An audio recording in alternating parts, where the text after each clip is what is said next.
في زمن أصبحت فيه الأرض تقاس بالأمتار والأسعار، ما تزال هناك بقاع لا تعرض للبيع لأنها محاطة بسياج من وصايا الوالدين. وما أدراك ما وصايا الوالدين؟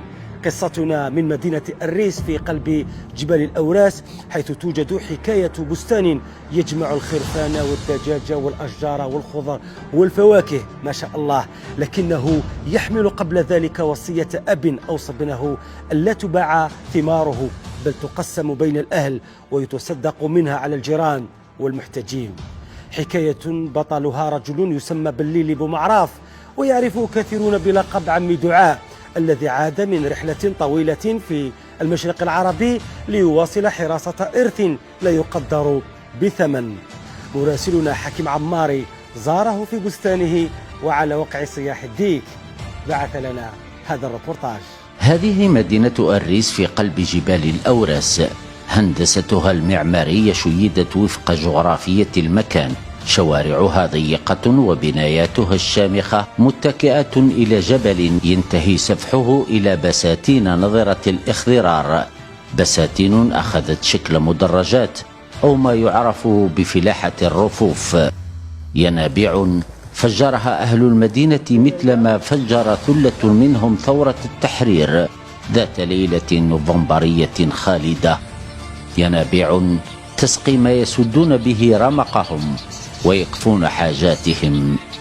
الجنة الجي ثم الريس إلا نعرمن وما إنما قوان إلا نزيك إلا نيث إلا نمقرنا من المثلينوسي 75 عالي إلا بابا ذا يهنيت إلا نمقرن السيت نتحلن ذي الجنانة نسن الجنانة هو ذفت أتحافظ التنوار هي ميري مقرنا نروحن رباغني هنا رباه نرحم وذي يرحم الموتى هقيم لا جينيراسيون ميرا تحوسن في المادة تحوسن لا في الجنان الجنانات كلها نقيمنها ملن.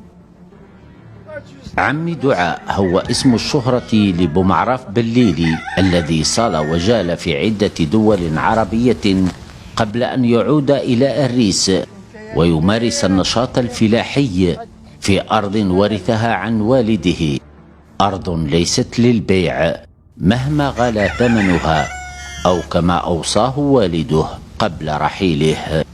الجنانية للجدود يحافظ في اللاس بابا، يذعب في اللاس بابا رباه يرحم، يذعب في اللاس يما رباه نرحم، شبو ياخذ الدوك اللي برا كي 12 سنة ذي الليبية اللي خدم غبانتر روحوا مصر روحوا سوريا العراق خالدة داسي يعني يرس السلاغ بابا ذا مريض السقاني هذه مثل يد العهد الديري إن عهدي غاس إنك كي نعيش ثم ولا ممي إنها جنانا ينشتعب فلا سيجيه الداد داش نثعب أغل حتة تهزنزل أغل حتة تهزنزل.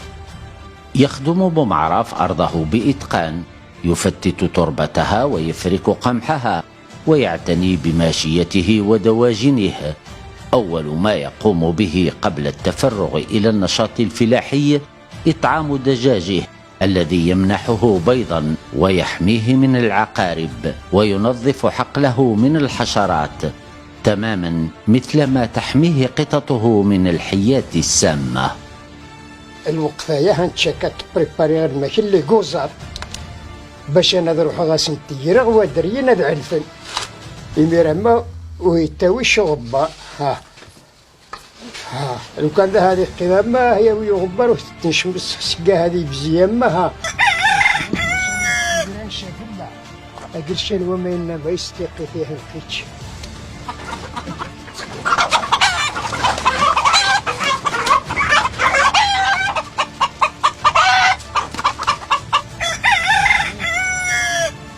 قوزار ذهنت ما في ساوي خطن تصفينا الجنان الحيواني دوحو شمث غير ماوي انما ايو فين والو غير 4 موشين غاوسو دهز لي شا داخل ليه الدار لا في غريوان لا شمايل لا تنوس عادي تنوس 4 موشين تعوسان دي.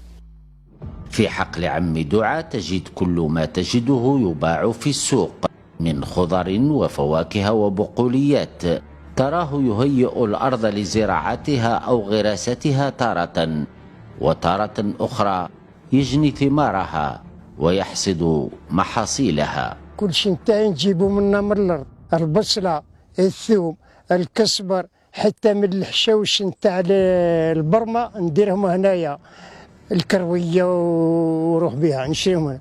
وقت نروح للسوق الا في حاله الضروري، ما كانش نقولوا بصله وقتها، الثوم الفلفل الوقت نتاعو ما كانش، الطماطم وما البصله والثوم ندير بالزيت ديما كاينين، والكسبر هذو نديرهم يكونوا ديما بالزيت.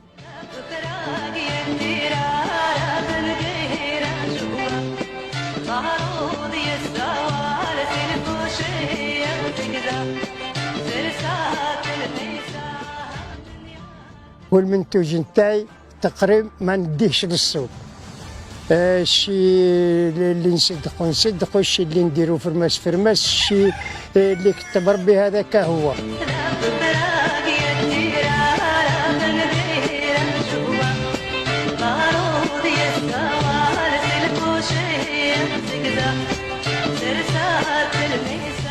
هذا ورث من الجدود، كاين بابا يتعب ويعرق، دروك انا وليت في بلاصتو لازم نتعب باش نجيب ناكل.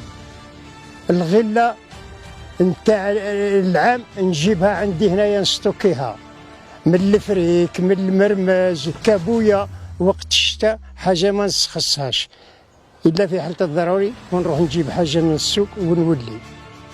كرم أهل الريس لمسناه عند عم دعاء الذي استضافنا بطبق تقليدي زاده اللحم المجفف أو ما يعرف بالقديد أو الخليع لذة، خصوصا ونحن نتقاسمه أسفل شجرة وارفة الظلال مع نسمات صيفية تفتح شهية الأكل. مرحبا بكم لينا، ونضيفوكم، نضيفوا أصحاب الشروق، ونضيفوا الزملاء نتاوعكم أكل كيما راهم. اليوم راح ندير لك العشاء الغداء نتاع البربوشه نتاع القمح بالقديد، احنا نقولوا له الخليع واخرين يقولوا القديد.